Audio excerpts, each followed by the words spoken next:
George Galloway, and the mother of all talk shows. Welcome to the Open University of the Airwaves with George Galloway. Dancing to the jailhouse rock. Has there ever been a boomerang fashioned like that mugshot of President Donald Trump in a Georgia jailhouse? I doubt it. It will come back and hit the person who threw it with quite a mighty wallop, I predict. TuckerCarlson is headed for Moscow to interview President Vladimir Putin. Now that will break the internet. And a school called Genesis in Hull. If you're not from Britain, you'd have to see it to know how unlikely a place to be force-feeding 4-year-olds with books on Grandad's pride, complete with fetish gear and all. And what next after the Prigozhin tragedy, where he plummeted to earth and oblivion? Whether he's in heaven or whether he's in hell, only God knows. But Scott Ritter probably knows what happens next. We'll be talking to him and to the legend that is Garland Nixon in the next 2 hours. Stay tuned. It is the mother of all talk shows. Curious about our curriculum? Have something to say? Then call us now to join the debate on the mother of all talk shows. The only education you can get for free.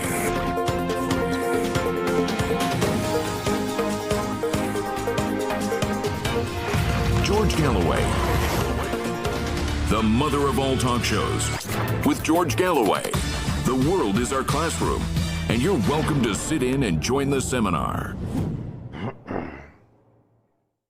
Well, TuckerCarlson's interview with Colonel Douglas Macgregor, a regular guest of ours on the mother of all talk shows, may well turn out to be the most important interview that you will ever watch.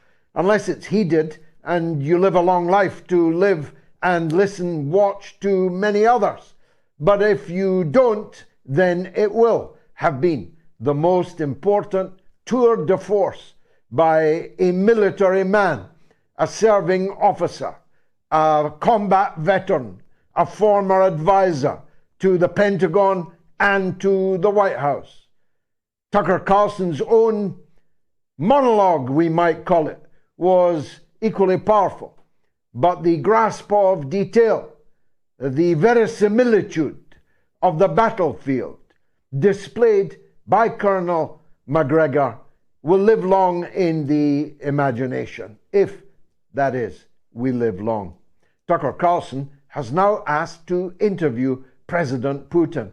I could not myself do so because, although they wouldn't like to test it in court, the meaning, it seems to me, although I cannot ask a lawyer, for no lawyer would be legally permitted to advise me, but it seems to me the meaning of Liz Truss's order in council regarding the dealings of people like me with anybody in Russia in any position of power would be that I would be subject to prosecution and potentially 7 years in prison if I interviewed Vladimir Putin.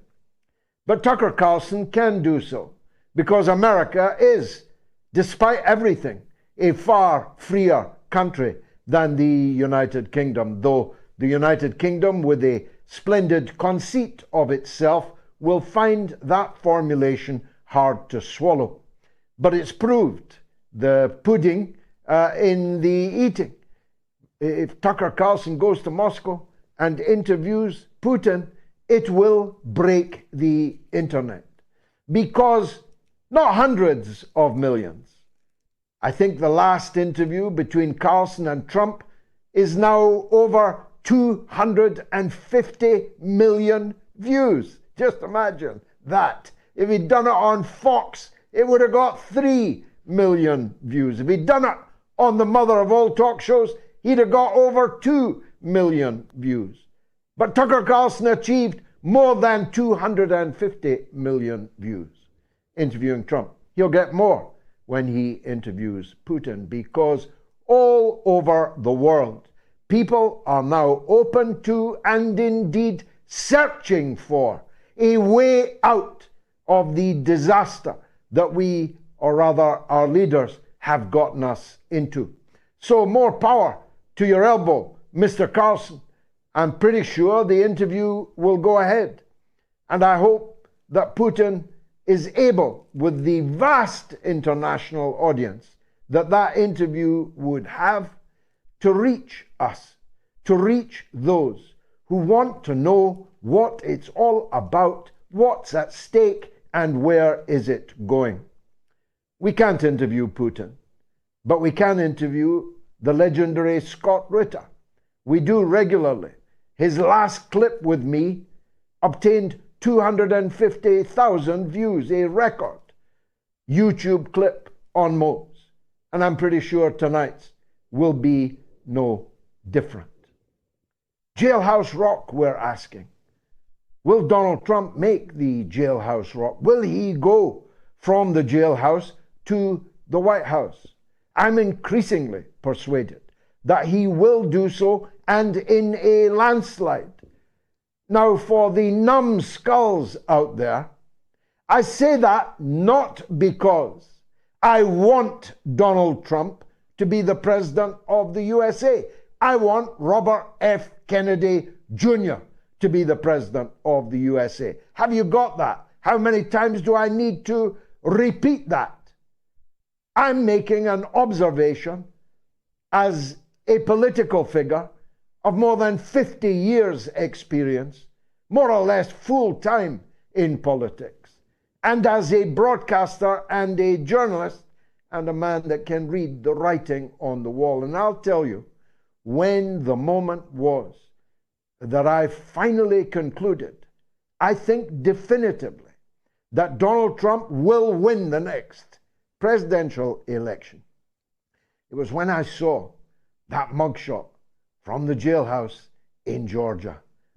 The district attorney who's prosecuting him, Fanny somebody, crazy name, crazy lady. When I saw not only that it was a mugshot in which the Americans like to specialize, they love dressing accused people, not convicted people, people who have the presumption of innocence, who are innocent until proven guilty. They love to dress them up like they'd just fallen off the Monopoly board in that corner, the get out of jail free card corner. They love to put them in chains and manacles and do the perp walk. They love to bring them into a courtroom like they were already multiply convicted monsters, even though at that stage, at least, they haven't even been tried, let alone convicted. So they love this kind of thing. And overwhelmingly, it's black people that appear in pictures like this. Ask your memory if that's true or not. And actually, one of the first consequences of this picture in Georgia, once the heartland of the Confederacy, was to achieve a massive swing amongst black voters in favor of Donald Trump. They saw in that picture something of their own lives or the lives of relatives or people that they know in their communities. And the internet has exploded with black people, some of them the most unlikely coves, saying they're getting behind Donald Trump. I won't use the N-word. They are entitled to use it, and most of them did. For them, Donald Trump has become one of them, unfairly victimized by the U.S. injustice system, that if it can, will send him away on a sentence of hundreds of years, when everybody knows that this is only happening because if it doesn't, then Donald Trump will win the election by such a landslide that even the ballot riggers in the state of Georgia or Ohio or anywhere else, Wisconsin, will not be able to do a damn thing about it. What's he charged with? He's charged with resisting the outcome of an election, with denying the outcome of an election, with believing, or at least pretending to believe, that the election result was different to the one that was published and implemented. But of course, there is scarcely a politician alive, including me, who has never believed and or opined that their election was stolen, that their election result should be overturned, that it was not genuine, that it was a fake, rigged election. That's what Trump claimed. Nixon claimed it in 1960 with some validity, that President Jack Kennedy, the best president they ever had stolen the election, or rather his father, in alliance with the mob in Chicago, who still run Chicago, had stolen it for him. Don't you recall Al Gore contesting the election of George W. Bush, again, with every justification? That election was stolen. And all of the Democrats, Michael Moore even made a movie that won an Oscar about it. Don't you remember?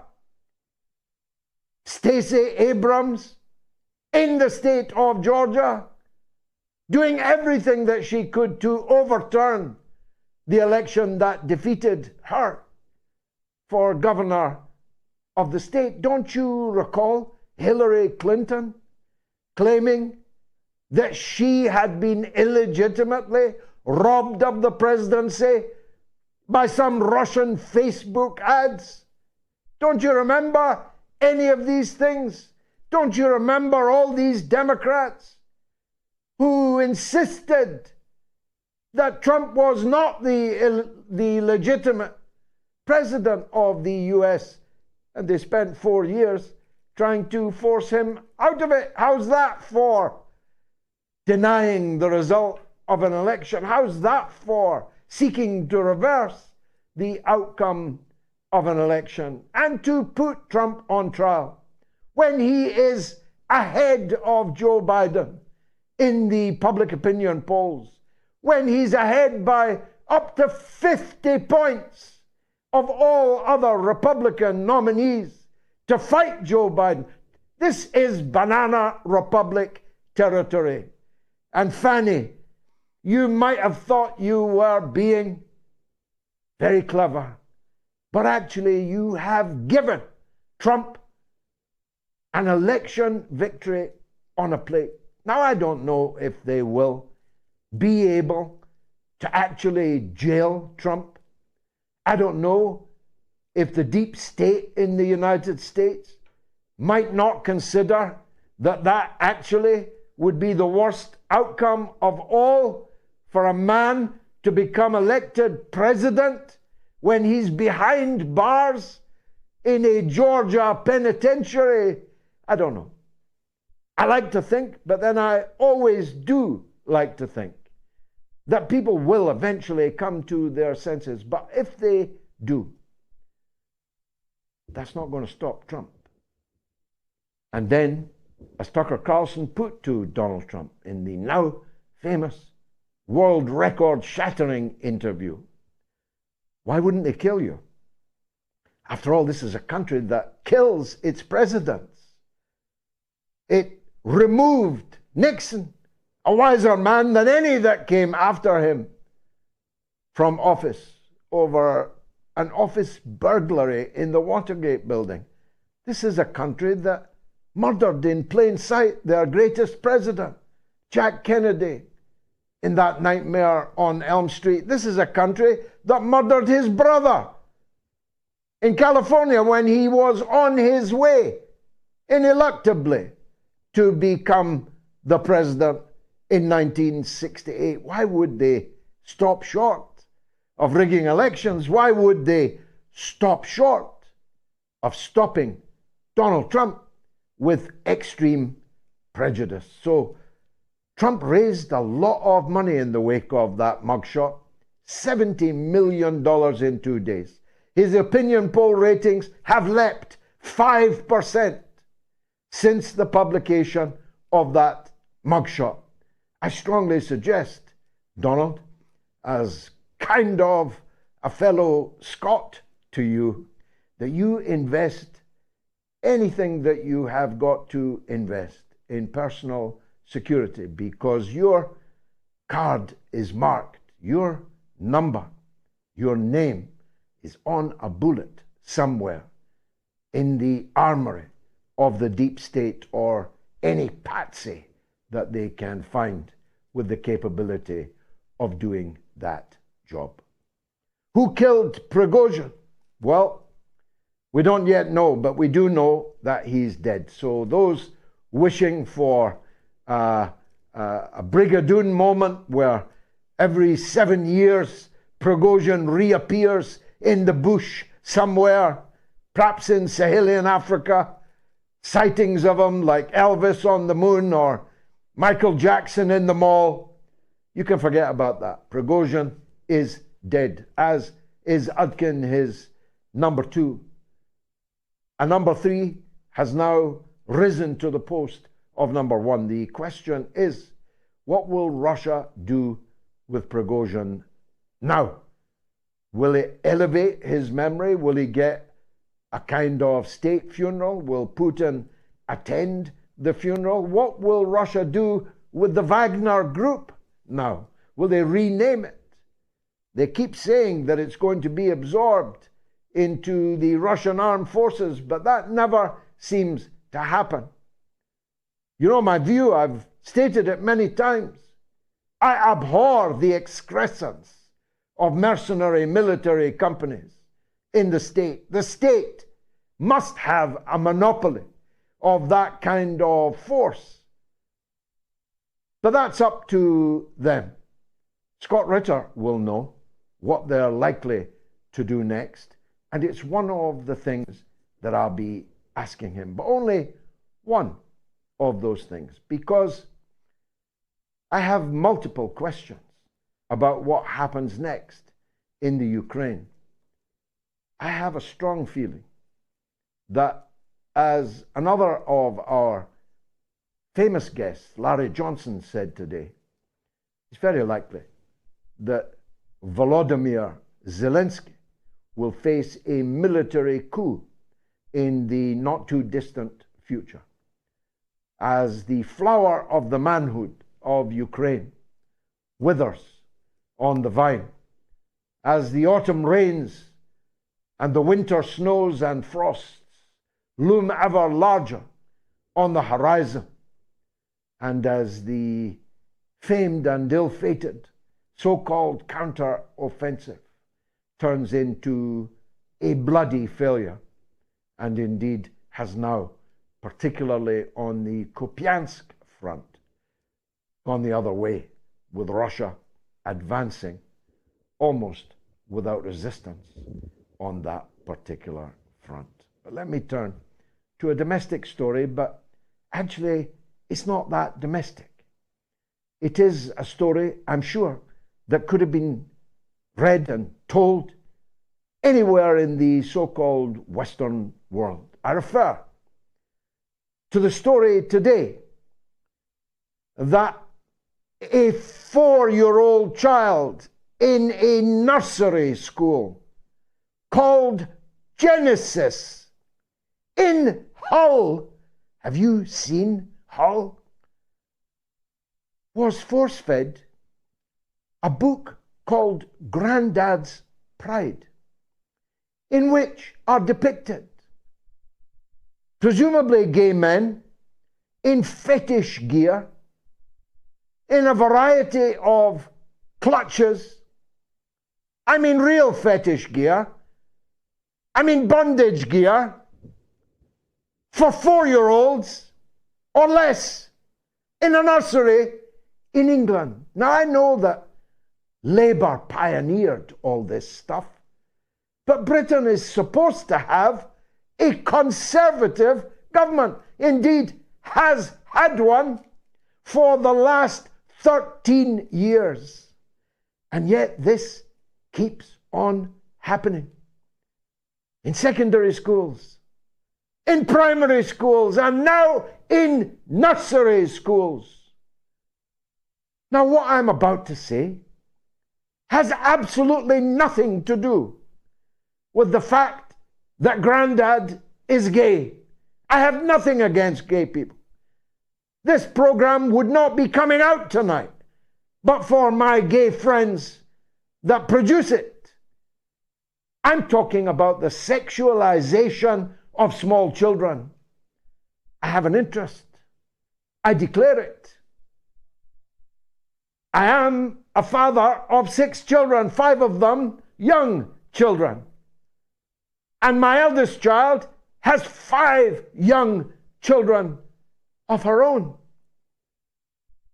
So my children are in the school system. My children go to a Roman Catholic school. Thank God. Thank God that the church has some means of defending our children against this premature sexualization. And I pray that they, from the Pope downwards, continue to resist these rising tides of toxicity that are poisoning our young people with sexual matters many years before they are emotionally, intellectually, morally ready to receive the messages that they will in time receive and make their own judgments. Now, Grandad's Pride was written by the recipient of the Waterstones Book Prize. It is published by Schuster, one of the world's biggest publishing houses. Genesis is a nursery school in the British system governed by British elected politicians. And yet, these small children were exposed in this book to illustrations of girls who'd had their breasts removed with visible scars, top trans scars, they call them. Men in the aforementioned suits, clothing, sexual clothing. Gay men don't walk around at work or down to Sainsbury's dressed in fetish gear. They wear it for sex. Good. Lovely. I like people who dress up for sex privately. Not to frighten the horses. Not to confuse the children. But between consenting adults. Behind closed doors, that's all I'm asking for. I will not stand idly by. I will not remain quiet whilst 4-year-old children are fed sexualized material that they cannot possibly understand or evaluate, but are being fed it so that it's in there and so that it will influence their thinking later on. How else? What else can it be for? I'd be as angry if a 4-year-old child was given a book containing images of women dressed as I like them to be dressed at bedtime behind closed doors. I would be just as angry, but we all know that that would never happen. Could never happen. No school would ever give a 4-year-old child images of women in black stockings and high heels. No school would be permitted to do so. Waterstones would never give an award to anyone who produced that book. Schuster would never publish it. And the big bookstores would not be giving it the house room that Granddad's pride has just got. I'll be right back. I told you, this is the mother of all talk shows.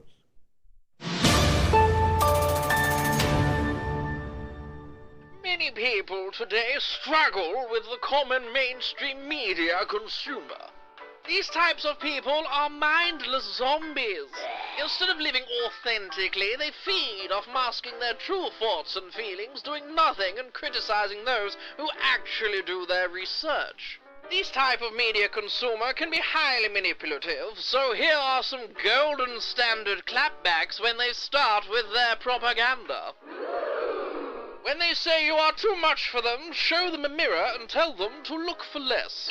Draw a diagram of where your business is and their business is, to visually show them they are in the wrong area. When they say, please watch this clip from this reputable BBC journalist, remind them that there are no longer any reputable BBC journalists, and to instead watch the mother of all talk shows for some real journalism. The next time you encounter a brainwashed zombie, hold your head high and know their obsession to eat your brain is masking their jealousy of your confidence, your freedom in self-expression, and most importantly, your authenticity. Keep listening to learn more on the mother of all talk shows.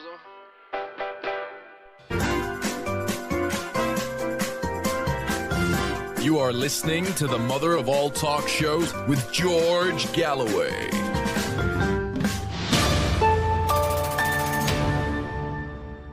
Now we're running a poll. Trump, jailhouse to White House, yes or no? You can vote on my Telegram, t.me/George Galloway. Follow me, please, on Telegram.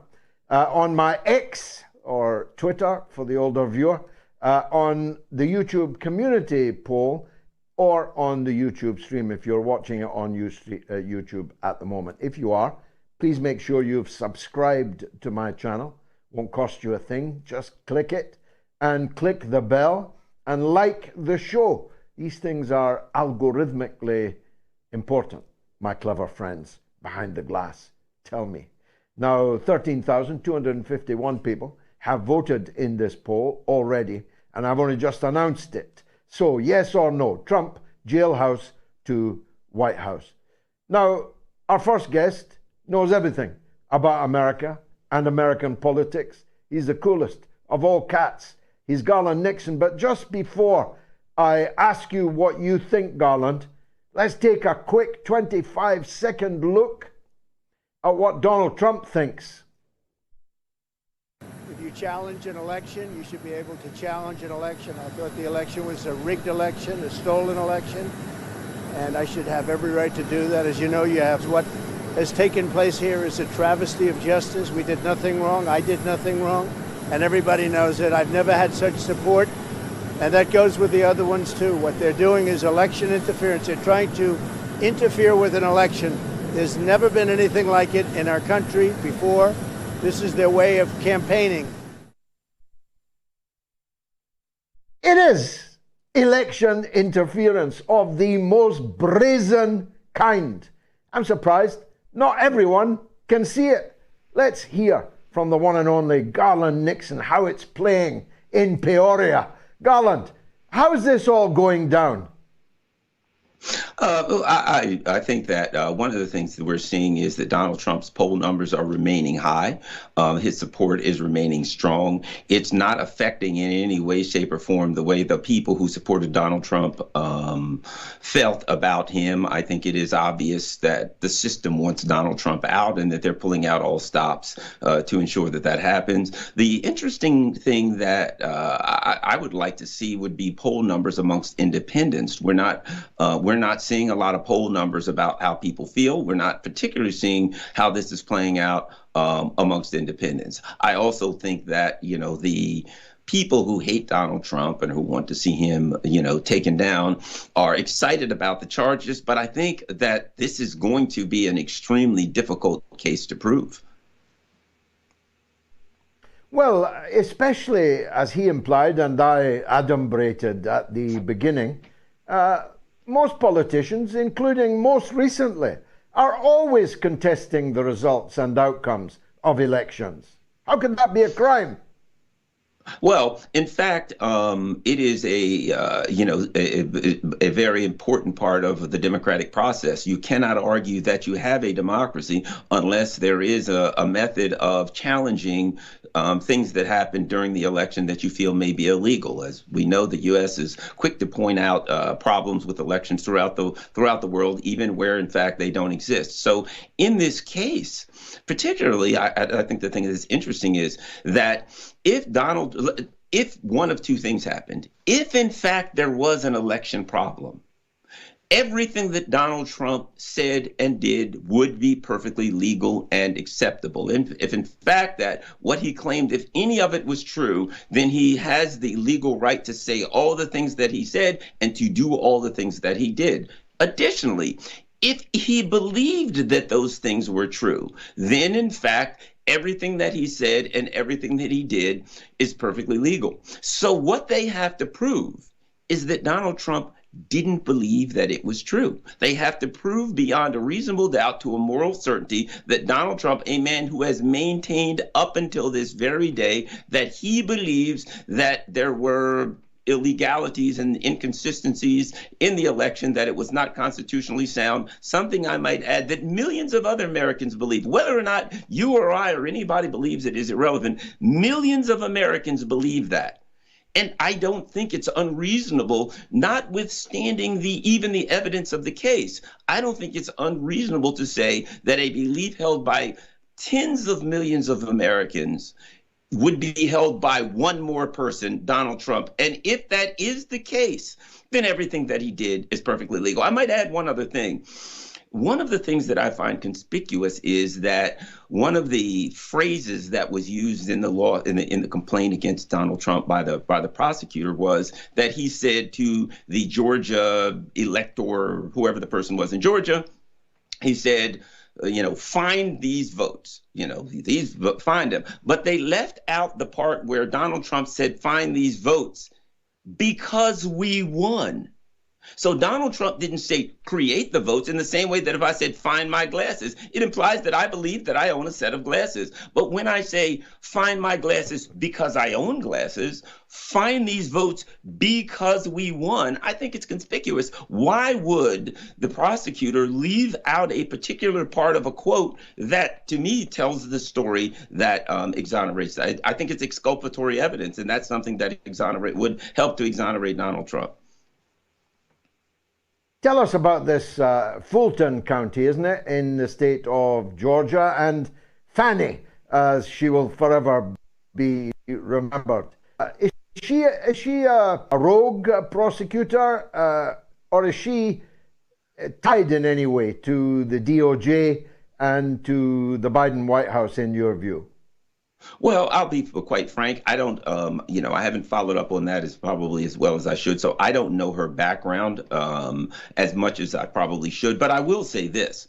You can put the entirety of the cases against Donald Trump together in that you can start off by saying the state of New York, literally the legislature of the state went into session and passed a law so that one person, a woman, could sue Donald Trump. They passed the law 1 minute after midnight. She files the lawsuit against Donald Trump. We can say that in New York, a case that was passed over by the Federal Election Commission, the FEC, looked at this and said, we don't see that it's actionable. We're not going to charge Donald Trump. That a local prosecutor then took that same case and said, well, I think I'll use it to Donald Trump. What we can see is a pattern of I would say, persecution against Donald Trump. I'm not a person. I'm far to the left. I'm where you are, George. My political ideology is antithetical to the things that Donald Trump believes in. But I think what we both believe in is justice,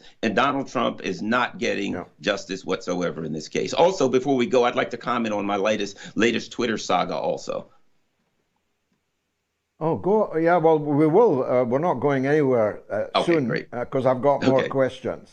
Sure. The TuckerCarlson Donald Trump interview went head to head with the Donkey Derby on Fox News with the also-rans. It has racked up numbers that are almost unbelievable. They're certainly unprecedented. What do you account for Carlson's success on our medium now, by the way? I mean, I hope we one day enjoy the same success. What's the X factor, if you like? What's the reason why Carlson is turning in tens of millions of viewers for his programs? He's about to interview, if he hasn't done already, somebody called X Cube. You're a cooler guy than me. You'll know who that is. I've never heard of him. But he's interviewing all kinds of people and racking up tens of millions of views. Why? How?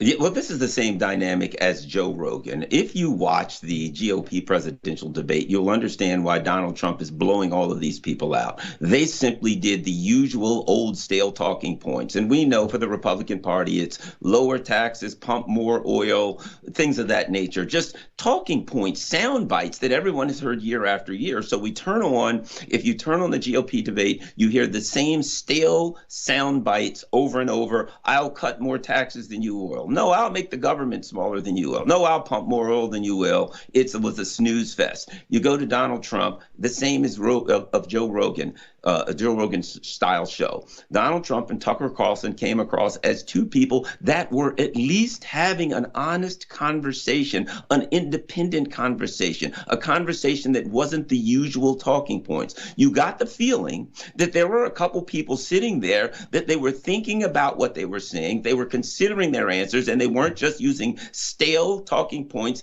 that have been approved by the deep state and approved by their parties. And that's Joe Rogan. Joe Rogan, you don't have to agree with him, but he comes on and he seems like he really means what he says.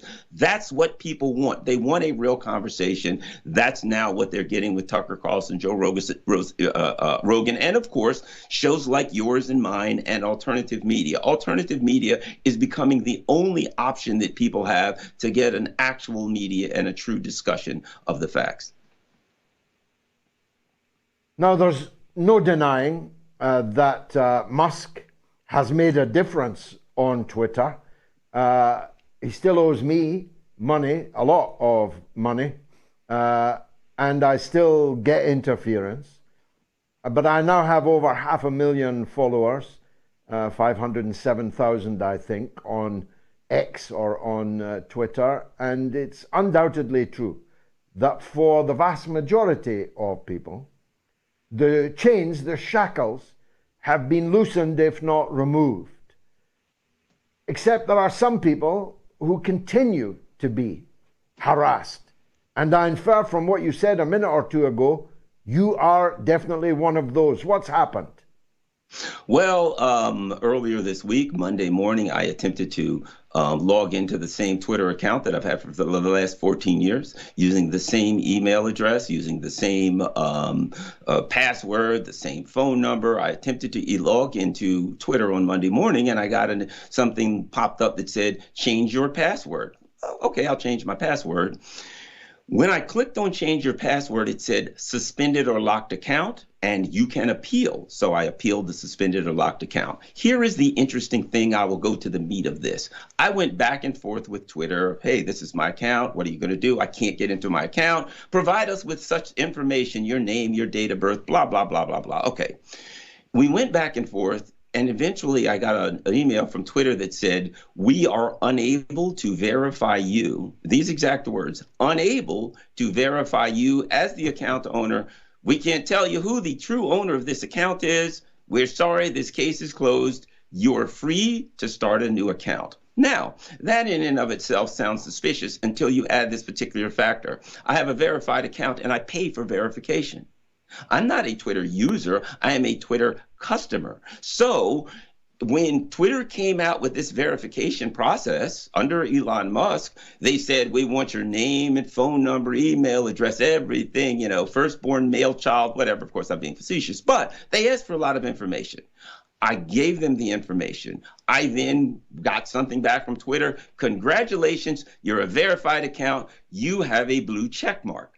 Okay, so I have a blue checkmark account. Anyone can go to my account. The account is still sitting there. There's still a blue checkmark. So if you look at that blue checkmark, one of the things that means is that really is the real Garland Nixon. However, after verifying my account, after charging me month after month for a verified account, an account that I've had 14 years with the exact same username and email address, I get a letter from an email from Twitter that says, this is a verified account that I pay for.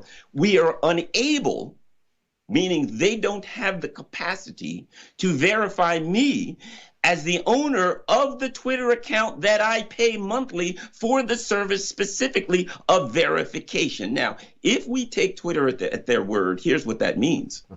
If they're telling the truth, which we have to assume that they are, that means they've done a pattern of fraud and deception. That means that they've said to their customers by the millions, they probably have millions of people paying $8 or $11 a month, whatever it is that we pay for us, and we will provide the service of verification. However, if you ever come to us and say, hey, my account's locked, now I need that service, I need you to verify me, we can't. As they say, we are unable to verify you. Now, they should have put again, because they've already verified me. I am currently paying Twitter monthly for a verified account. It has a blue check mark that says to everyone that comes to that account, this is Garland Nixon, and Twitter sends a message to me that says, we can't verify you as the account owner. It's locked up for life. You can never access this account again. I find that to be, one could look at that and say, I think that's fraud. I think it's unjustified enrichment. I think it's a number of really bad things that are actionable. Well, you live in the land of the lawyer. I'd get an attorney right away, Garland, and I'm sure if you need one, my lawyers, you know that Twitter is headquartered notionally in Dublin. That's where I'm suing them, in the Dublin courts. And the case is at quite an advanced stage now. If you're watching Mr. Musk, I used to say I'd settle for a fleet of Teslas, but I'm afraid we're way past that now. You're welcome to approach my lawyer. I'll send you offset how to do that, because it might be useful to have a brief in Dublin for this particular case. Garland Nixon, as always, an absolute pleasure to interview you this evening on the mother of all talk shows. Thanks for joining us. Trump, jailhouse to White House. Well, overwhelmingly, well over 80% of you think that Trump is going to go from the jailhouse to the White House. Let me take a quick break. I'll be right back.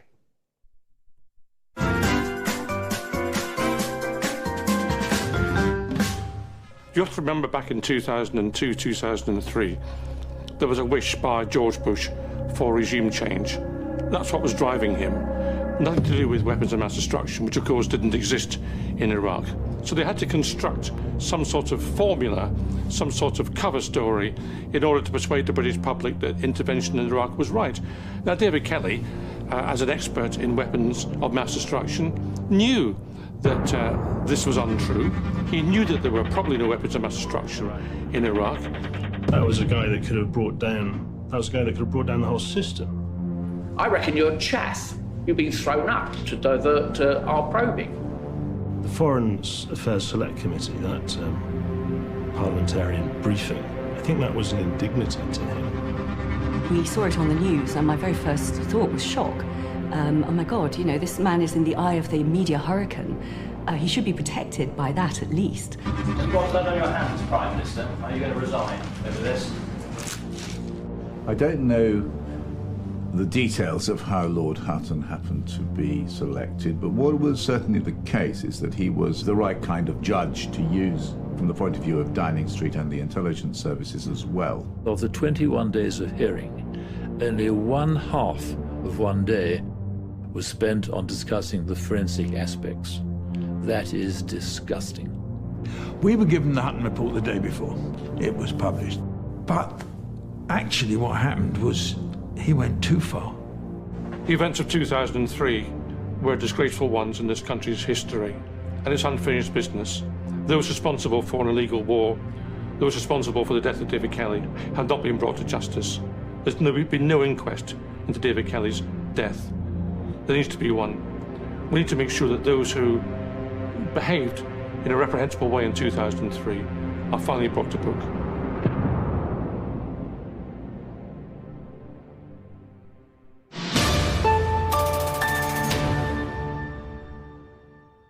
Now, my children won't go to bed, their mother tells me, until I give them a wink. So this is for you kids. Now, off you go to bed. That was my film, Killing Kelly, that I made with the award-winning and one day Oscar-winning, I predict, Irish director Sean Murray.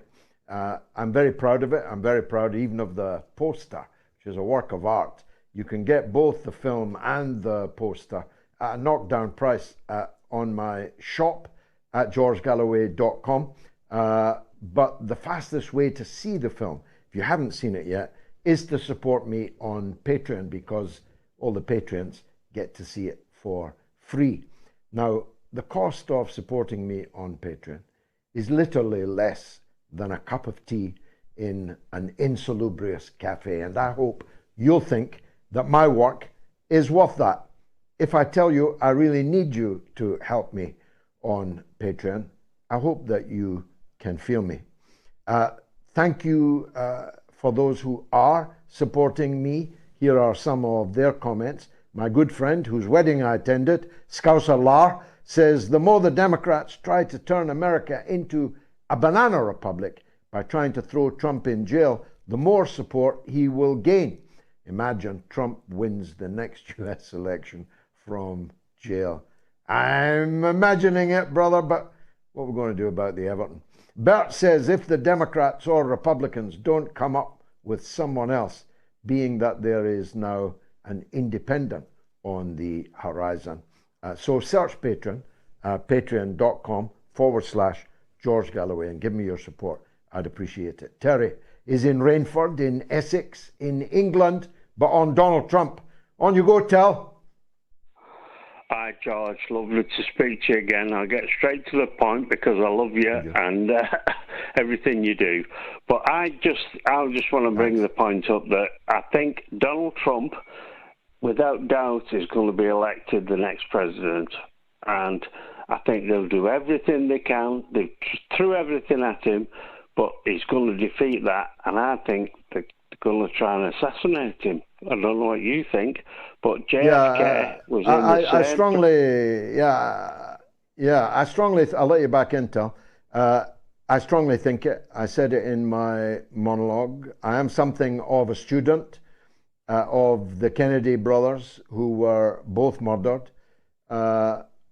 overwhelmingly, I believe, by their own state apparatus, deep state, organized from the very highest levels, maybe even the vice president of the US at the time, Lyndon Johnson, who of course succeeded Jack Kennedy as president, and a country that will murder two, one a president, one about to be the president in Bobby Kennedy, a country that will do that would hardly recoil from the idea of rigging a ballot.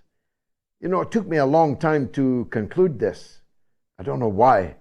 Some residual unwillingness to believe this. But when you know what you know they'll do, have done, will do, everywhere else, including in their own country, why would they stop short of falsifying a ballot in some hick county in Georgia? Why would they stop at that? And as for killing Donald Trump, they've killed better men than him. So why would they not kill him? Last word to you, Terry. Exactly right. Yeah. What I would say was that, they will, because they're trying. It's obvious, isn't it? The American people are not stupid. I love the Americans. They know what's going on. They know that they're trying to defeat the election. And the last election was absolutely, no question about it, was rigged. Hunter Biden's laptop was held back and it was considered that they put the propaganda out that it was Russian propaganda. No, it wasn't. It was US propaganda. Yeah, it was the big lie, and they maintained it for 4 years. And I've got no doubt that the election of Joe Biden was a stolen election, no doubt at all.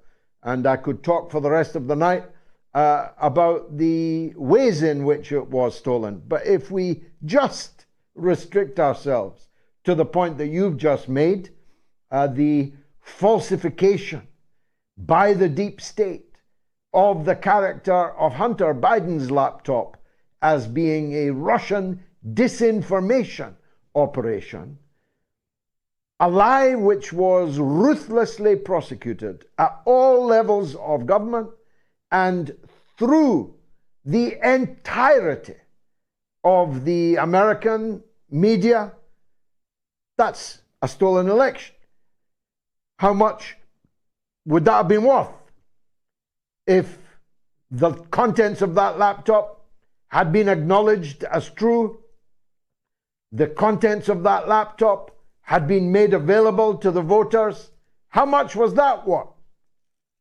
That's before I start talking about the machines that broke down, the lights that went out, the pipe water bursts that happened in the middle of the night in the counting houses in the swing states across America.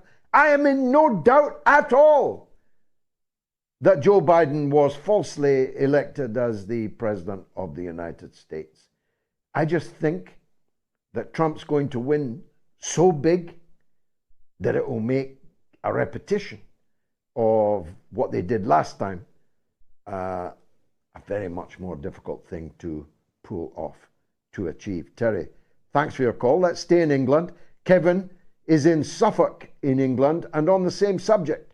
Donald Trump, go ahead, Kev. Well, firstly, George, just to catch up on what you said just now, you should get a psephologist in to look into the swing states that Biden won in the swing counties in the swing states against the general flow of voting. He won the precise counties that he needed to win. I mean, it is literally unbelievable. The main point I wanted to say is that, I mean, like you, I was really inspired by that mugshot the other day, and I thought, my God, it felt like a tide turning at last. But my fear and concern is that Trump, whether you love him or hate him, he is a lion. He's got a heart like Churchill, and I'm not saying that lightly, but I don't think he's got the ability to do what is necessary. I think if he had, maybe he didn't even expect to win last time. I mean, that's maybe one of the explanations, and he just was completely, he couldn't get in his stride, and they completely ran him off the road. His administration, although he did some good things, but he never really drain the swamp, to quote a phrase, but I don't know even now if he knows who to trust, if he knows, whether he could put together the kind of administration that's needed, because we're in absolutely unprecedented times. I just can't believe what is going on.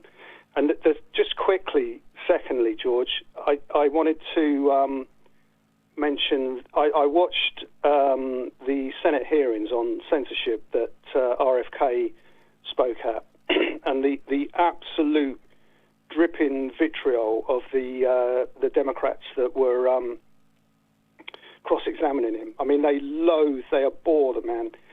And, you know, I think the real fear is RFK. I mean, I think they think they can probably control Trump, and I think the real fear is RFK. But I think if, you know, I said to your screener, I mean, if we're in this universe where it does look like the people who had JFK shot are now basically, I mean, they're just nakedly running things. It's naked power, just cynical power. Whether they'll, you know, I'm worried about what is going to happen in the next whatever it is. Is it a year? You're right to be. Yeah, you're right to be worried, and you express those worries very eloquently, accurately, forensically, and I share all of that. I share all of your analysis. Trump didn't drain the swamp. He appointed half the swamp to his cabinet and to run the important agencies. But he was blindsided. He was knocked back on his heels. He was, in your memorable phrase, run off the road from day one. So as a person who'd never actually held political office at all, anywhere, any level, to end up in the White House with the ferocious mad dogs of the media and the deep state literally leaping at him was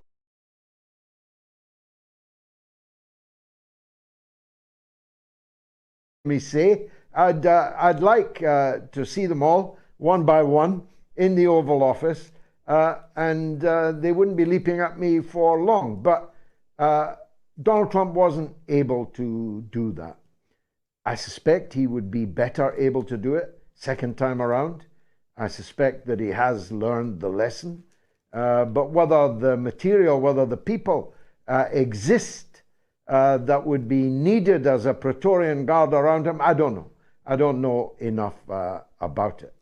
But RFK is a far greater man than Donald Trump. In fact, as they used to falsely say about Hillary Clinton, to paraphrase, RFK Jr. is the best qualified man ever to run for President of the United States. I find his voice very difficult. I prefer to read him rather than watch or listen to him, but I have now. I have consumed one way or the other millions of words of RFK Jr. on all kinds of issues. And on only one issue, a very, very important one, albeit the Israel-Palestine question, do I find him other than the real deal. And therefore, I very much hope that he can win the Democratic Party nomination, but I very strongly doubt it. I very much hope that he will thereafter run as a third-party candidate. If he does, I know that he will take very substantial votes from Joe Biden. He'll take some from Donald Trump too, but he'll take far more from Joe Biden. But I say again what I've said a couple of times on here. A ticket of Donald Trump and RFK Jr. would be literally unstoppable in the next US presidential election. And I'd be surprised if I can see that from here, that no one has yet seen it on the other side of the pond. Some of your YouTube comments, the happy little fox, aka Benji, says, is that hat 3D printed? I don't even know what that means, but no, It's a real hat. Johnny Somento says, I don't understand this love George have for Trump. It is something sensual, Johnny. Either you're only watching and not listening, or what I say goes in one ear and out of the other, or whether you are the living, breathing vindication of Robert Burns' great observation that there's none so blind as those that will not see. But for you to write that, when you've heard what I've been saying all night, it's truly mind-boggling to me. I despise Keir Starmer. That does not mean I love Rashid Sunak. Can't you see? Can't you understand? Not everything is binary, apparently. Guo Mashi says, from the jailhouse to the presidency, worked for Nelson Mandela. Why not for the US? I knew Nelson Mandela. Nelson Mandela was a friend of mine. Donald Trump ain't no Nelson Mandela. Tom McTeague says, throwing the leading US presidential candidate in jail on trumped-up charges is so karmatic. Wake up, America. Okay, just before the break, it's the legend, Erobos, in New York, on the line. Erobos, welcome back to the show. Salubrious evening, Mr. Galloway. And to you. And of course, I have to wish you, the followers, friends, family, optimum health and strength in these times. Before, just a short preamble. I was just looking into British law right quick for the equivalent of what we have here as a class action lawsuit, because I was listening to Garland, and I was wondering if he could have joined you in a class action lawsuit. And from what I see here, the closest thing that you have, unless if I'm missing something, is called the Consumer Rights Act of 2015. I don't even know if it's applicable in the situation that you're experiencing with X or Twitter or whatever it is now. But I do hope he joins you and several other people in a mass action. I think that would be a formidable weapon against Elon, and maybe there's something in the British system that would help you there. On to the real, well, that's part of the reason I call, but on to the major reason I call. I was thinking, and I actually, to harp on Garland again, I've met him. He came to New York recently as part of a saving humanity action from nuclear war. And part of his speech presentation is he mentions how the billionaires would be, if they're not ripping each other apart, the security would realize that they're in charge, they have the weapons, and they will turn on the billionaires, and take over in the bunkers. But the more I've been thinking about this, I've been thinking about the film Elysium, which shows you that they're building a space station. And there's already a space station there, and I think what they're going to do is expand upon it. And according to Mark Uhan, former director of the International Space Station Division in NASA's Office of Human Exploration and Operations, he said, when I look at Elysium Space Station, I thought to myself, that's certainly achievable in this millennium. And, they can always use the moon colony as a backup, for like supplies, greenhouse things, minerals. So I don't think there'd be so much, because it would explain why all these billionaires, every day they sending rockets up, and to the space station or to the moon and giving these rides. So I don't think so much that there'd be shivering in bunkers. I think they'll build a world. At least that would be the logical thing that they would do. They'll build a world that they could survey even though it's a toxic slag heap irradiated for hundreds of years, if they can live there with artificial gravity and oxygen that they can engineer, and use the moon as a backup colony, I think that's what they'll do. You know, I was curious about your thoughts about this, because this has been. Well, actually, my wife and I often talk about the film Elysium and the extent to which the oligarchy have already created Elysium on Earth. But you're right, they're not entirely safe on Earth.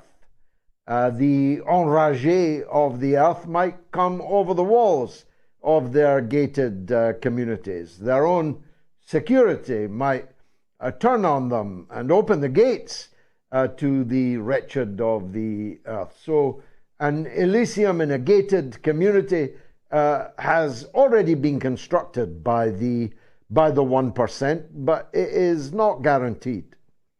And I have no doubt that they would have no compunction of creating an Elysium in the air, as is fictionalized in this wonderful movie, leaving an utterly dystopian Earth behind, still under their control, but only by brute force and very much behind.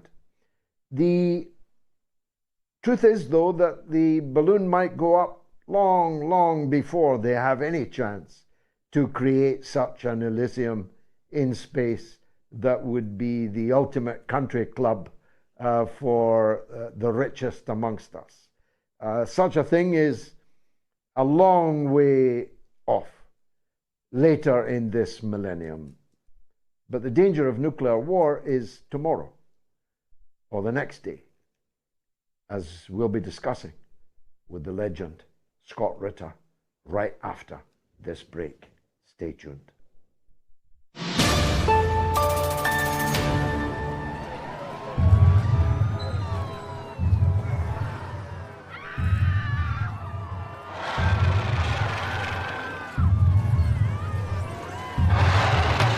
Mr. President, we got a report of a 50-foot woman marauding through Washington, sir. Thank you, Captain. But I'm looking for a shorter woman, one who likes to take long strolls in the park and yell at minorities. She's not looking for a date. She's terrorizing the city. Is there a difference? A little levity. Call in the military. We are the military, sir. Boy, we got here fast. We better do something, right? Shall I scramble the jets, Mr. President? No, thanks. I'll just take a muffin and some coffee.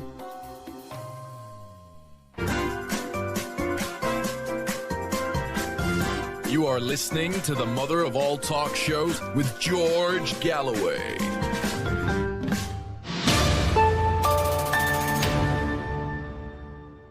Well, it's been the mother of all weeks on military political matters. So much to discuss. Let's go to the oracle, the one and only Scott Ritter. Scott, welcome back to the mother of all talk shows. It's difficult to know even where to start, but let's start with Prigozhin, with Wagner. He's dead, isn't he? It's not some kind of ruse. Who killed him? Well, first of all, the Russian government has investigated the remains that have been recovered at the crash site of the business jet that went down near the western Russian city of Tver, and they've confirmed that Prigozhin was on that airplane and he is dead. The list of people who would like to see Prigozhin dead is long. And the one man that could guarantee his protection of Vladimir Putin, for a number of reasons, wasn't going to guarantee his protection anymore. I mean, we need to remember that Prigozhin launched an armed insurrection against Vladimir Putin, his Minister of Defense, his Chief of the General Staff, on June 23, 24. This wasn't a game. 8,000 heavily armed men charged up the M4 highway, seizing control of 2 Russian cities before being halted outside of Moscow by thousands of Russian troops who were prepared to kill them. Prigozhin himself was put under risk by thousands of Chechen special forces that had surrounded him in Rostov-on-Don. If Prigozhin hadn't backed down and withdrawn, he and thousands of Wagner fighters would be dead today. But Russia would also have had the ignominy of going through a civil war, which is why Vladimir Putin cut the deal he did to prevent a civil war from breaking out on Russian soil. But he rightly called what Prigozhin did treason and labeled Prigozhin a traitor. And then Prigozhin, who was given an opportunity to be exiled in Belarus, continued to violate the terms of his parole. Putin had a meeting with Prigozhin and 35 of the top Wagner leaders on June 29th, at which time he recommended to Wagner that they terminate Prigozhin as their chief. Putin named somebody that he felt would be a more appropriate chief because Wagner, doing the business that it was doing, especially in Africa, could not be led by Prigozhin, a traitor to the Russian people. Prigozhin vetoed this. Dmitry Utkin, the senior military commander of Wagner, also vetoed it.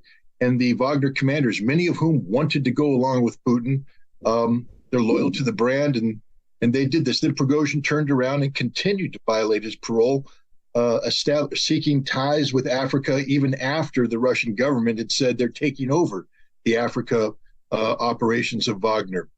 So in theory, the finger points straight at Putin.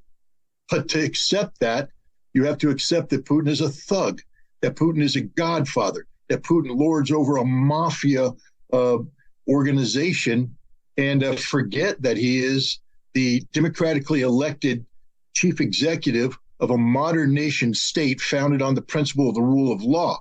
Vladimir Putin did not order Prigozhin killed. We don't even know if anybody actually assassinated him. 4 of the Wagner members on the aircraft were a personal protection detail who loaded arms, ammunition, and pyrotechnics onto that airplane. There could have been an accident.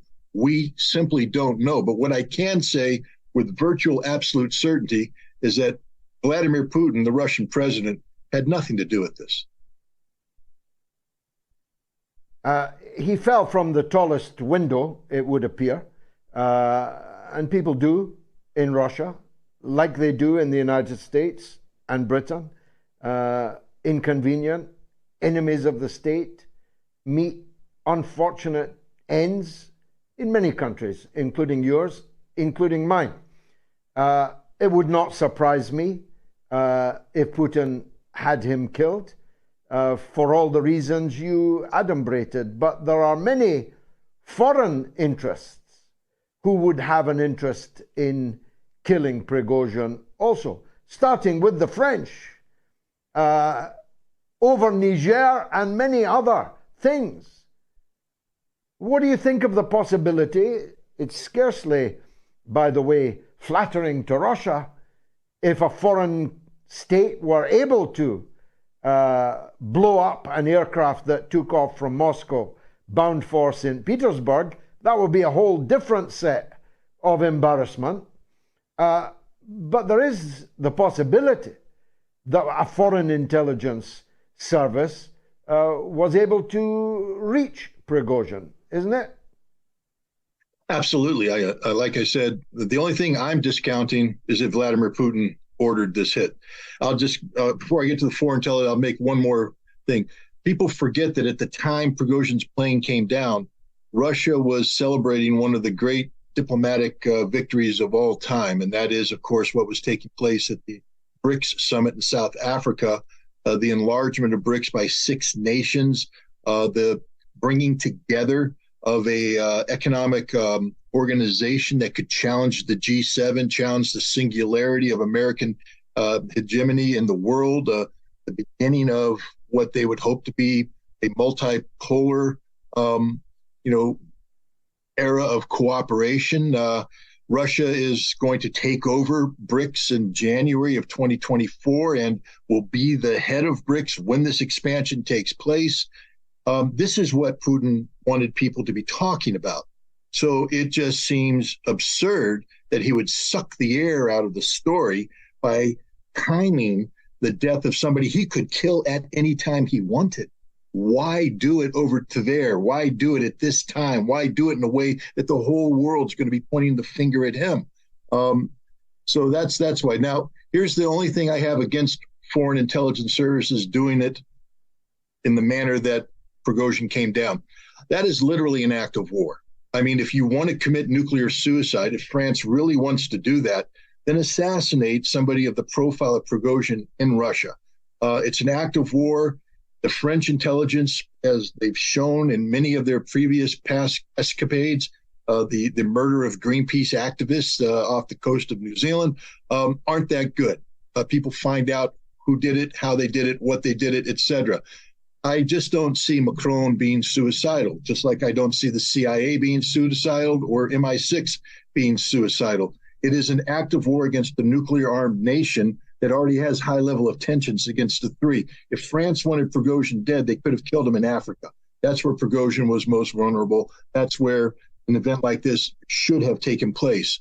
The fact that it was done in Russia means that if Prigozhin was taken out by non-natural occurrences, an accident or something of that nature, I think the finger more likely goes to Russian oligarchs, Russian businessmen of a shadowy character. Prigozhin was a billionaire who ran a multi-billion-dollar company that was unraveling as he spoke. The Russians had taken over his front companies, his shadow companies. They had taken over the business of Wagner. Prigozhin owed billions of dollars. People lost billions of dollars. And when you're dealing with that kind of money, the revenge factor becomes quite hard and high. And as you said, people tend to fall out of buildings in Russia. And they aren't always pushed out by government hands. Many times they die from non-government hands because of the retained corruption that still exists in Russia today from the era of the oligarchs.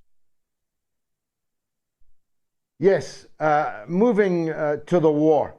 Larry Johnson, a former intelligence officer and Pentagon man, he said today, I know I put this to you before and you don't agree with me, but I'm going to keep putting it to you until the point that you might, because as the facts change, so do your opinions. He said today, Larry Johnson said today, that he felt there was a military coup coming Zelensky's way. Do you still set your hat against that? As things deteriorate, as you have rightly pointed out, as facts change, then you have to go back and re-examine the data. As the Ukrainian army runs out of options, they are literally committing their strategic reserves to this final battle, this battle of exploitation to achieve the victory that they want, and they're not going to get it. And when this counteroffensive finally runs its course and the reality of what happened sinks in, as Russia commits 250,000 reserves that they have yet to commit, and they begin to push the Ukrainians back dramatically, you could very well have a 1917 moment, again, bringing up the specter of Russian history, where Russian troops just quit the front line, pivoted, and marched against the Kerensky government in an effort to bring about peace. I still believe that the West does not want that outcome, and that the officers in the Ukrainian military don't want that, and even Russia doesn't want that, because you don't know who you're going to get to replace Zelensky. Right now, Zelensky is a known quantity that allows all sides to make calculations about how the future is going to unfold. If a coup is perpetrated, it creates many unknowns, but the soldiers don't give a damn, excuse my language, about the political maneuverings of Russia, the Zelensky government, the West. They care about their lives. They care about their country. And when it becomes apparent that their continued sacrifice serves no useful end, especially no useful end for Ukraine, the possibility of a coup rises up. So I'm not dismissing it altogether. I'm just saying that, it's a complicated situation that you have to have certain factors fall in place, and they're not there yet. I still see a resilience in the Ukrainian army, a determination to try and win, regardless of how futile that seems. So I don't think they're at the point right yet where they're going to, we're going to have a replay of January, February 1917 on the line. Some things are achieved, though. Zelensky's mother-in-law has just bought a £150 million mansion in Egypt. Who knew there's a whole colony of oligarchs with mansions on the seaside in Egypt? I hadn't thought of that. But this to be added to the property portfolio in Tel Aviv, in Paris, in London, in Florida. The Zelenskys, and one presumes the comprador, have enriched themselves vastly in the course of Zelensky's tenure. This must add insult to injury to the troops and to their families. It should. And logically speaking, it must. But we have to remember that Ukraine is singularly the most corrupt place in Europe today, and it competes with the most corrupt place in the world today. Corruption is in the lifeblood of Ukraine. Ukraine can't exist without corruption. Everything about Ukraine is corrupt from the top to the bottom, and the people have become so inured to corruption that what should stand out as just egregious and damning and worthy of removal from office or worse simply disappears into the background. Zelensky having his mother buy a multi-million-dollar mansion in Egypt should stand out, except that every other general, every other politician's mother is buying a similar mansion elsewhere in the world. The elite of Ukraine have fled Ukraine. They will not suffer for Ukraine. They have stolen everything from Ukraine, all the aid that the British people provided, that the Americans provided through their governments, not that they directly provided it, but they had their taxes taken from them, packaged and sent to the most corrupt place on the planet, where 7 out of $10 that are sent to Ukraine don't make it to where they're supposed to go, but rather make it to the pockets of the corrupt oligarchs, corrupt businessmen, corrupt politicians, of Zelensky himself. This is the norm in Ukraine. So the Ukrainians aren't shocked by it the way you and I are, and what I hope the American people, the British people, the French people, and everybody else out there saying, why do we continue to support such a corrupt regime? That question must be asked, and answers must be demanded of our politicians. Lastly, Scott, survey the battlefield for us now, will you? The Robotyno seems to be where the Ukrainians are making a significant push. Will they make any gains there? On the other hand, the Russian army is sweeping towards that town that just out of nowhere occurred to me so many months ago. I've maybe mentioned it on the show 100 times. It looks like the place that will next be captured, liberated by the Russian forces, Kupiansk. Are these the two most interesting parts of the front? Is it more or less stasis elsewhere, or is there fighting going on right along the line? The fighting's going on right along the line. There's levels of intensity, but it's not like there's all is quiet on the front by Bakhmut, all is quiet on the front by Krasny Liman. No, there's constant fighting going back and forth. The thing is, on the majority of the front, you have an equilibrium where you have the Russians and the Ukrainians putting pressure on each other, and they're grinding each other like this, but there's a relative equilibrium. In places like Robotyno, which is going to be the alpha and the omega of this counteroffensive, it's where it began back in early June, where the 47th and 33rd Brigades, two of the elite brigades trained and equipped by the West, initiated the assault. And it's today where the 47th reconstituted and the 82nd Air Landing Brigade and several others have been thrown in for the final assault. This is where it ends. Understand that the 82nd and the two other brigades that constituted the Strategic Reserve are the last forces, last trained forces that Ukraine has. They have no other reserves. When these reserves die, and they are dying in huge numbers right now, there's nothing left. These were the exploitation forces. These were the forces that were to be committed to the battle once the first line of defense was pierced, once the second line of defense was pierced. They would come in and finish the breaching of the Russian defensive lines. The first line of defense has yet to be reached by Ukraine. They are dying in the village of Robotyno, in the fallow fields that surround Robotyno. They will not breach the first line of defense. They will not succeed. They will fail. But what they are doing is burning through precious human and material resources that could be used to plug the gaps elsewhere in the line, such as Kupiansk, where there are insufficient Ukrainian forces to deal with the Russians who are now pushing them.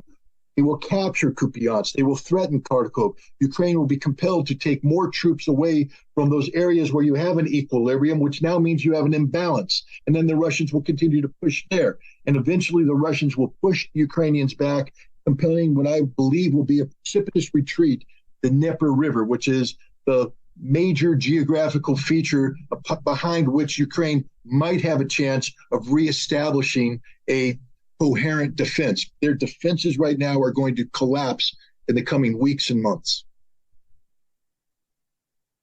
Scott Ritter, as always, a privilege to interview you. Thanks for joining us on the mother of all talk shows. Trump, jailhouse to the White House.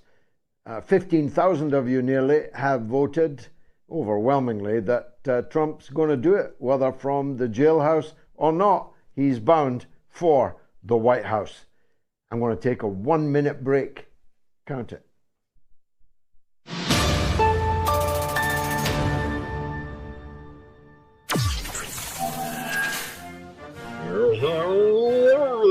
Hello, America. It is me, Joe Biden. I think I'm not reading a teleprompter. I'm perfectly capable of speaking for myself.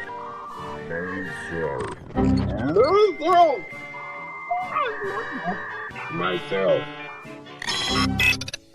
The giant Labour Party sailing clearance is now on. Hurry now, as we've got zero interest in our party. It's literally the lowest it's ever been. Give up on the common man and save today. That's right, we're getting rid of all of the Corbynites. Literally every single one. Being a Blairite has never been more in style. Only available at what should be the UK's biggest political party. The new Labour Party. We're doing this again. Time, weather, and... Let's play a game and I'll ask you yes or no questions. Ready? Okay then. Sick and tired of hearing the same old voices on the wireless? Are you looking for an alternative opinion to the mainstream media? Do you have a thing for a Scottish accent?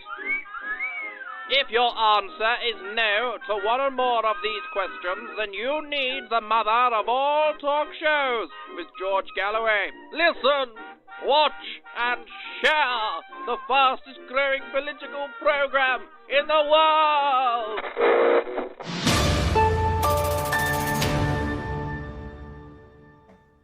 Now, if you want to comment on anything you've heard or wish that you'd heard, call us, UK and Ireland, free of charge.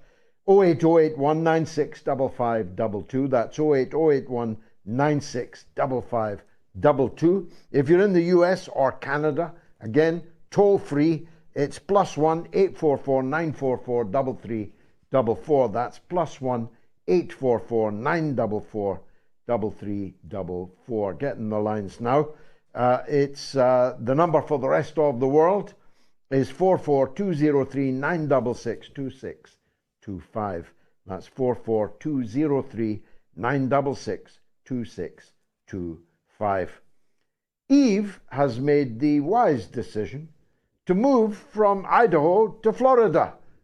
What do I know? But it sounds wise to me. And he's on the line. He's a wise man. Eve in Florida, as you will now be known. What would you like to say? I would like to present another scenario than the one of your great guest, I must say, Scott Ritter, and which is a little bit more scary. And I would like to remind your listener about the Crimea War in 1850. The Crimea War in 1850 started, I don't know where, in the Balkans or somewhere, but it ended up in Crimea. Why in Crimea? Because Crimea is a place which matters to the West, it matters to the Turks, it matters to the Russians, and also from a logistic point of view, it's a place which is hard to fight on for the Russian, for the West, and for the Turk, and for the West. That means it's an equilibrium point, because the Kerch Bridge is going to be destroyed. I think this, even the Russians agree that no bridge can survive a big war. Crimea is going to be hard to defend, and what I see, and I started to say that last week when you have me on your show, is that the F-16, the way they're going to be used is that they will be based in Romania. They will do a short stop, maybe in Odessa. They will put a Ukrainian pilot who will take off, send them a long-range missile like the Storm Shadow or something like that at Crimea, and they can do that hundreds of times. And this is the way I see the war going. It's going to go to Crimea. So the president of Russia, who is a very good historian, who knows extremely well the history of Russia, and extremely well that particular war that Russia kind of lost, is going to have a hard look at going to Odessa.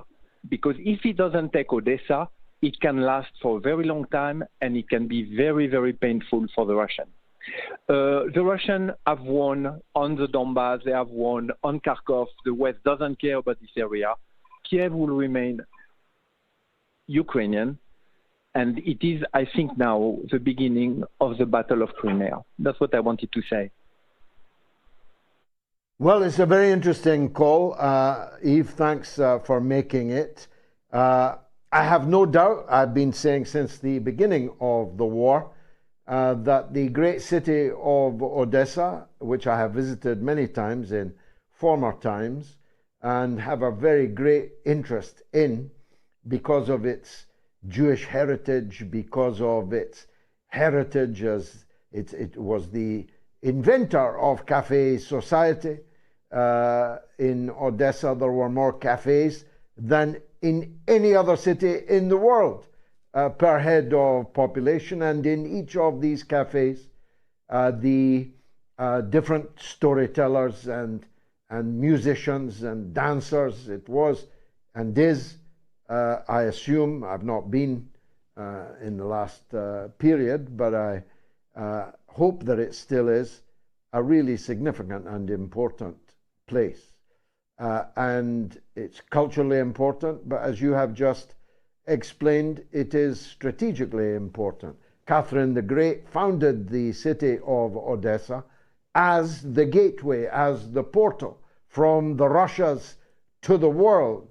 And it's inconceivable to me that this war will end with Odessa still in the hands of the regime in Kiev. I was only ever a very junior military man, but from the foothills of that junior knowledge, I myself would make a priority the taking of Odessa. In fact, I'd be prepared to commit amphibious and parachute and land resources to liberating it, to seizing it from the regime. The Russians have already comprehensively destroyed its port facilities to stop it being used by the regime, but that won't stop the F-16s landing there in the scenario that you paint, a very interesting one. Thank you very much, Yves. YouTube comments now. Get black with me. Trump should migrate to your country, and so y'all can have him. And Stay Blessed says, Trump helped the black community in wage growth, small businesses, employment, and economic zones. I did see a comment which has disappeared someone saying that they're bored of seeing Scott Ritter. I'm certainly not bored. And his last interview with me, so he'd already been on many times, was our biggest viewed clip on YouTube of all time in the mother of all talk shows. We'll see how this one does. But I never tire of hearing from a persuasive expert. Let me know what you think. Maybe there are others who think that. I certainly absolutely don't. Simon is in Florida, wants to talk about China and the BRICS. Welcome, legend. And now you've got Eve, is also in Florida. We're building up quite a campus in Florida. Indeed, Mr. Galloway, it's my pleasure to be with you for the 20th time, believe it or not. And on such an occasion, bravo. I have a triptych, like a trio of news to bring you of quite biblical proportions. So as you so kindly retweeted from my own Twitter account, Simon from Florida 2 today, we had this extraordinary and widely published opinion piece from a man who many didn't realize without reading the small print is actually the communications director of the presidential campaign of the current president of Nigeria. And in this, he said, and I'll only read one sentence before going on to the next two critically important points. He said, there is a wind of change blowing in Africa and indeed the world today. And every vestige of neo-colonialism, imperialism, pseudo-fascism, economic bondage, and fiscal subjugation shall be blown away with and by it. Now, much like you, that may just seem to be a stunning turn of phrase, but for us who have some recall of history, and I'm sure you'll be familiar with it, it does, of course, relate directly to the winds of change speech given by Harold Macmillan in South Africa, in Cape Town, on February the 3rd of 1960. That was the final death knell of the end of the British Empire. And indeed, that's the point being made by this Nigerian author, that this indeed may well be the end of the hangover from the colonial period with the influence of the Americans and the French, particularly in West Africa. Now, just tomorrow in China, they're having the China-Africa Peace and Security Forum, which is essentially a military conference at which the Chinese Defense Minister, Mr. Li Shangfu, will be the keynote speaker. That is a 6-day long event, 6 days, which is extraordinary for this type of conference, with 50 ministers of defense, top generals, members of the African Union Security Council, and every military attaché from the African embassies in China. Now, when one talks about the winds of change and that original speech from Harold Macmillan, you must remember that he was devoutly Christian and he referred to the Christian mission of colonization in the past when he was trying to justify the actions of empire and saying what positive aspects they had had. Now, there are 4 occurrences in the Bible where the Holy Spirit comes as a wind. And if people were to take the time, not because they're Christian, but simply to understand other historical figures' frames of reference, their cultural frames of reference, it would be well worth their time looking at Acts chapter 2 from beginning through the end. Because when we're talking about the change, even the Middle East newspapers who are commenting upon this conference next week in Beijing are pointing out that this occurs at a critical juncture in history. All of the media organizations in Africa and the Middle East, they're all sensing the change. Now, when one looks at what President Xi achieved, in much the same way as the Galileans were facilitated to speak in foreign tongues in order to proselytize, and I'm not suggesting that he suddenly found religion, but revolutionary fervor is very similar to Christian spiritual fervor, then one would take note of the fact that the second series on Chinese culture, which is narrated by President Xi, has now been translated into 38 different African languages and is now, since last weekend, being broadcast by 62 African media organizations. And the day after that conference ends, we have the start of the G20 summit in New Delhi, presided over by Prime Minister Modi. That's going to last over a week.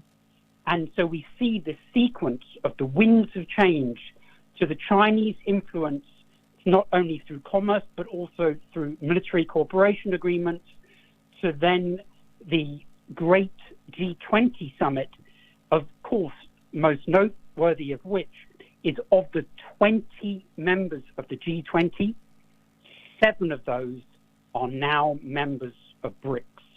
So we have truly epic changes occurring today, tomorrow, and the day after the conference that starts tomorrow. These next 2 weeks are just literally epoch-shaping. Well, we are indeed living in the most dramatic events of the last 100 years. As President Xi said to President Putin when they last met, bilaterally at least, they've met since, and there's no doubt that these weeks are when decades are happening. And we're lucky to have you in Florida, keeping us up to date with each and every one of these dramatic events. Thank you, Simon, indeed, as always. YouTube comments, a question from Jason Stewart. Out of Kennedy or Trump, who has the best chance of swiftly ending the conflict in Ukraine, should either one be elected in 2024? Well, both are absolutely committed to doing so, and I believe both of them. So either would be my answer to that. Oksana says, if Trump gets back to the White House, I hope he will never trust backstabbing politicians ever again. Learn from mistakes and be better for the people who believe in you. Very well said. Jamie is in Glasgow, but on China. How's that for a global university of the airwaves? Go ahead, Jamie. Hello, George. I just thought, having lived and worked as a teacher in China for 8 years, including during the entire COVID pandemic, I may offer a kind of different perspective on China itself, and how people in the West do not really understand China. They really don't.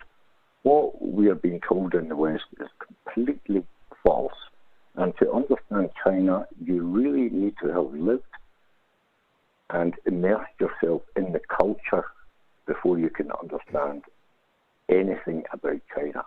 And what we hear in the media, in the mainstream media, is complete and utter codswallop. Okay. So yeah, that's right. We heard earlier about the Belt and Road Initiative.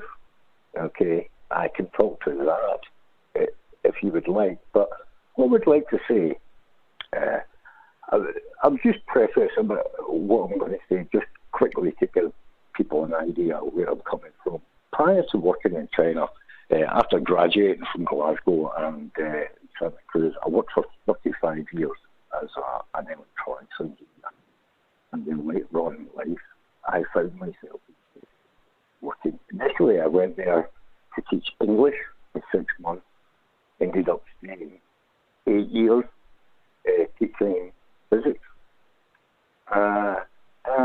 I got to know many Chinese people, Chinese girlfriend, which I still have. And it is truly a different planet. George, I landed in China and it was like I just dropped in from Mars. You know, what is this? And you can't understand China. They have a long and proud history. Well, yeah, look, I'm stopping you just because of the hour, Jamie, although your story sounds long and interesting. I have spent a lot of time in China of late, and I concur with everything that you say, that first of all, you need to be in and immerse yourself in Chinese culture and the incredible, I use that word literally, incredible buzz and level of economic activity, commercial activity, makes our high streets look like a morgue. The incredible ebullience of Chinese society has to be seen to be believed. And when we're fed, spoon-fed, the propaganda narrative about China, it almost could not be farther from the truth. It could not be farther from the truth. But luckily, China doesn't give much of a toss about what they think of it in Barlanark or in Barrow-on-Furness or in Birmingham, Alabama, or in anywhere at all. China's busy getting on, developing and making its people more and more prosperous, indeed even rich. So in a way, Western propagandists are maturating in the wind. It doesn't actually matter to China whether we agree with this policy or that policy that they pursue. Why should it? China has more than enough of everything, including very good friends. Jamie, thanks for that call. Email from Gilbert. Whoever said he's bored by Scott Ritter's expertise would be better watching Love Island, as that's the extent of his intelligence. Scott is amazing. Well, I agree entirely with that. Michael is in Dublin on the Ukraine and Ireland. Go ahead. Michael, what would you like to say? Good evening, George. Thank you to you and to your staff for having me on. You've got lovely staff. They talk to us on the phones, and they're very helpful.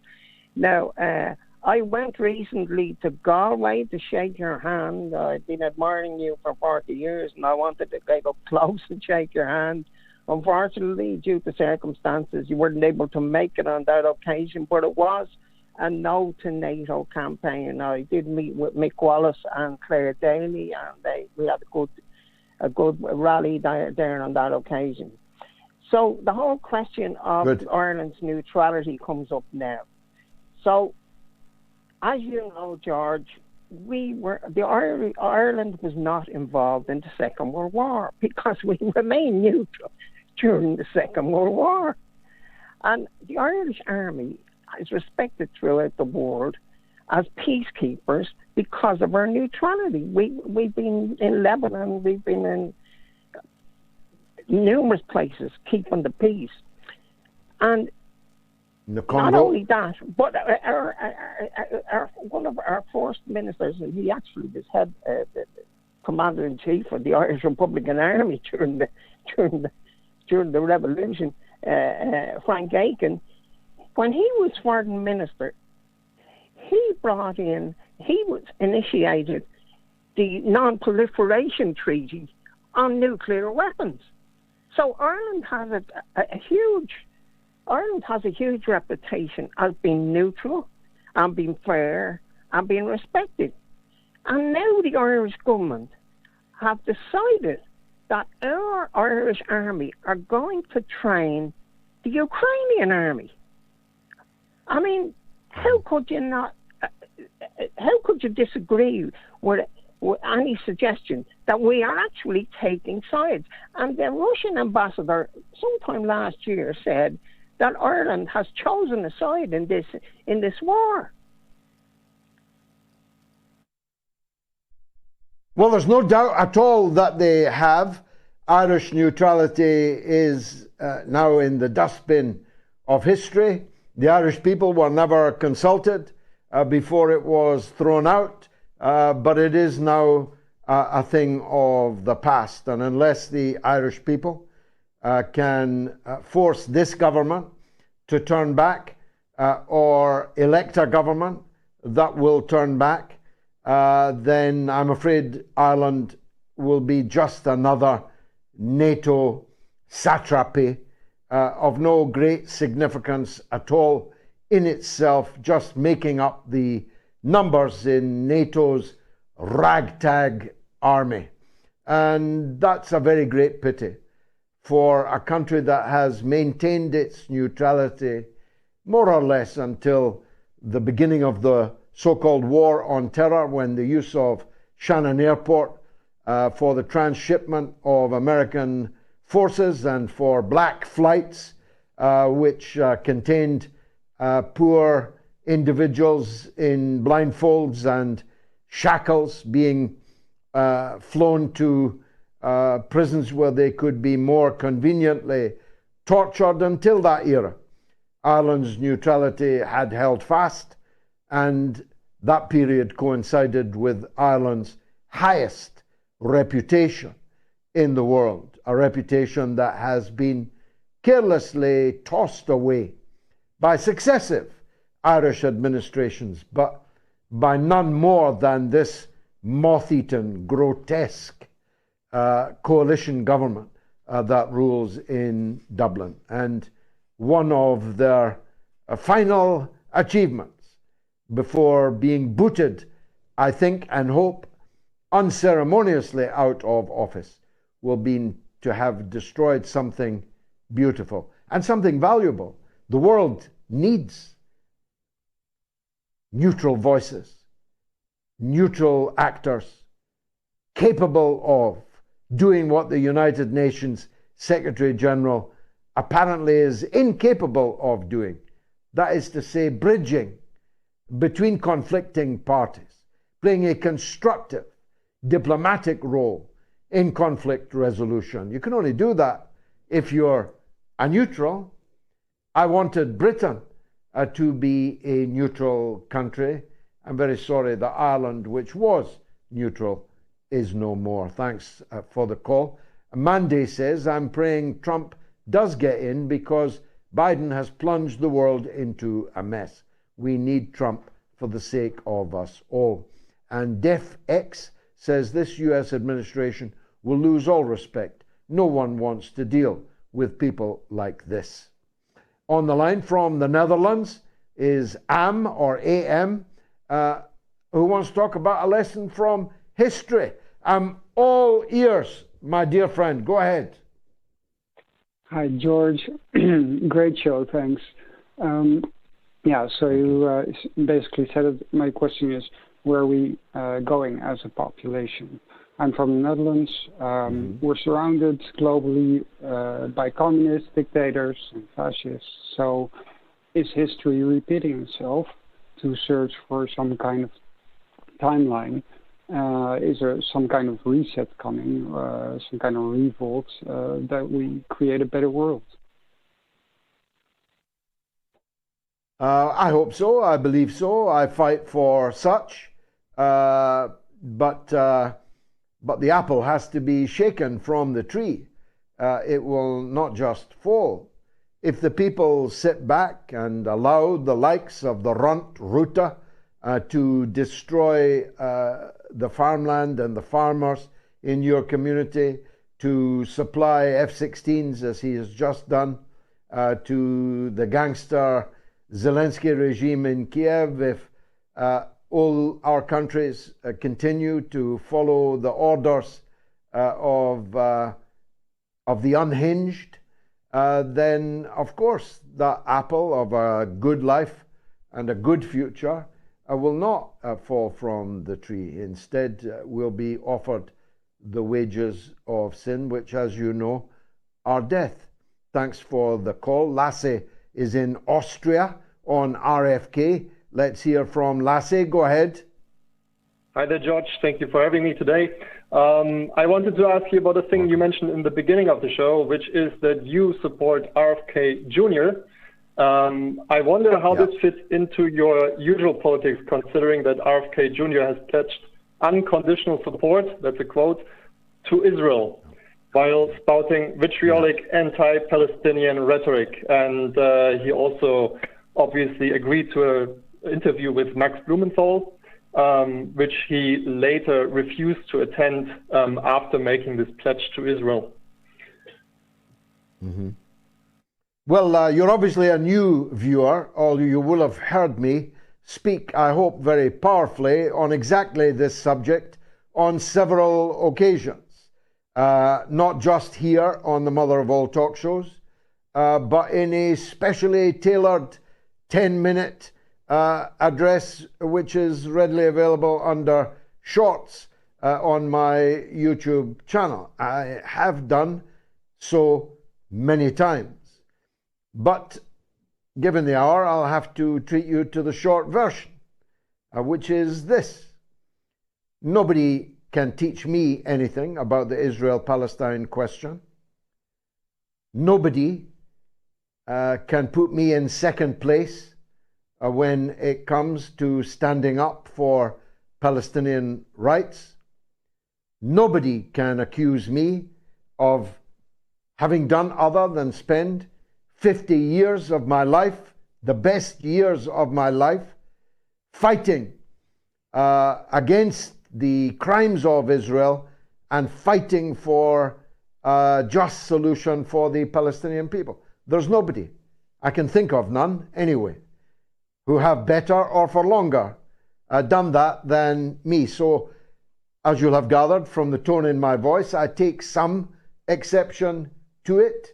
But the short version is this, that the most urgent and biggest question in the world today is to halt the rush to World War III and a nuclear confrontation between the superpowers, which will destroy all of Palestine, every Palestinian, every Israeli for that matter, every Austrian, every German, every Frenchman, every Briton, everyone in the world.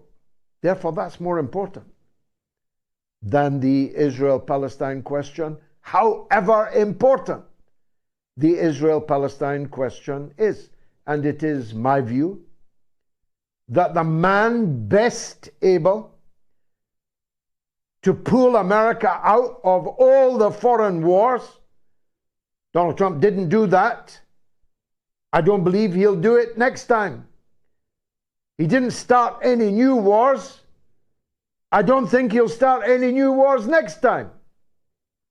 But he will not end all the wars in which the United States is involved. He will not scatter the CIA and the FBI to the wind. He will not destroy the overweening power of Big Pharma and its corrupt and potentially fatal power in the world. He will not govern for the poor and the marginalized in the United States in the way that Bobby Kennedy Jr. would do. So I have to, as you have to. Well, neither of us has to, because neither of us has got a vote. But we have to balance these two things. I believe that Robert F. Kennedy's views on Israel-Palestine border on the unhinged. They're not just obscene. They're not just grotesque. They border on the unhinged. And I am extremely sorry indeed that he holds these views, if indeed he genuinely does hold these views. I think he probably does, which makes it even worse.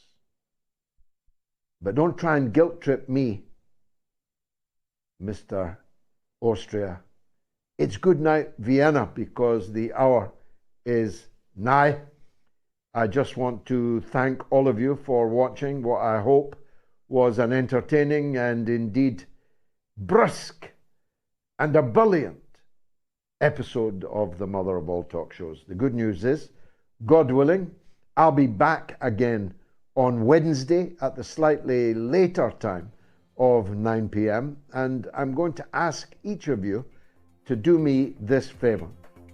Between now and Wednesday, speak to one other person and tell them about this show, how to find it, when and at what time, so that next Wednesday's audience breaks all records. Good night.